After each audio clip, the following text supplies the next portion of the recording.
महाकुंभ का चमत्कारी रहस्य। इस साल की बात है। प्रयागराज में महाकुंभ का मेला लगने वाला था। पूरे देश से संत, श्रद्धालु और साधु वहां एकत्रित होने लगे। इसी मेले में एक छोटे गांव से 12 साल का बालक अर्जुन भी अपने माता पिता के साथ आया था। अर्जुन बहुत जिज्ञासु था। उसने सुना था कि महाकुंभ में स्नान करने से सारे पाप धुल जाते हैं और मोक्ष की प्राप्ति होती है। लेकिन उसे यह समझ नहीं आ रहा था कि यह जल इतना चमत्कारी कैसे हो सकता है। अर्जुन अपने माता पिता के साथ संगम के तट पर पहुंचा। वहां उसने एक वृद्ध साधु को देखा, जिनकी लंबी जटाएं और तेजस्वी आंखें थीं।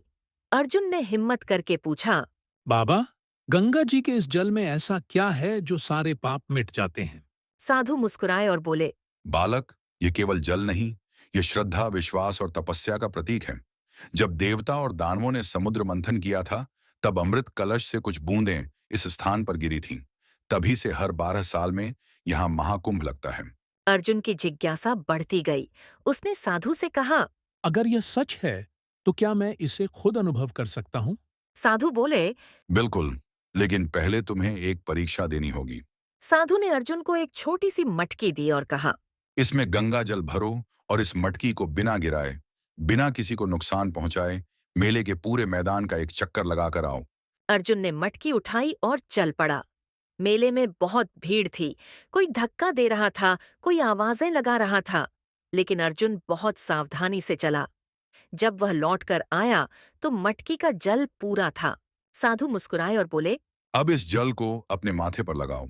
अर्जुन ने जैसे ही जल लगाया, उसे एक अनोखी ऊर्जा का अनुभव हुआ। उसे लगा जैसे वह हल्का और शांत हो गया है। उसके मन में जो संदेह था, वह दूर हो गया। साधु बोले, इस जल की शक्ति केवल इसमें नहीं, बल्कि तुम्हारी श्रद्धा और विश्वास में है। महाकुंभ केवल स्नान का मेला नहीं, बल्कि आत्मशुद्धि और मोक्ष प्राप्ति का अवसर है। अर्जुन को अब समझ आ चुका था कि असली शक्ति श्रद्धा और तपस्या में है। उसने प्रण किया कि वह जीवन भर अच्छे कर्म करेगा और सच्चाई के मार्ग पर चलेगा। उस दिन अर्जुन केवल गंगा में नहीं, बल्कि ज्ञान और भक्ति की धारा में भी स्नान कर चुका था। महाकुंभ के इस चमत्कारी अनुभव ने उसका जीवन बदल दिया।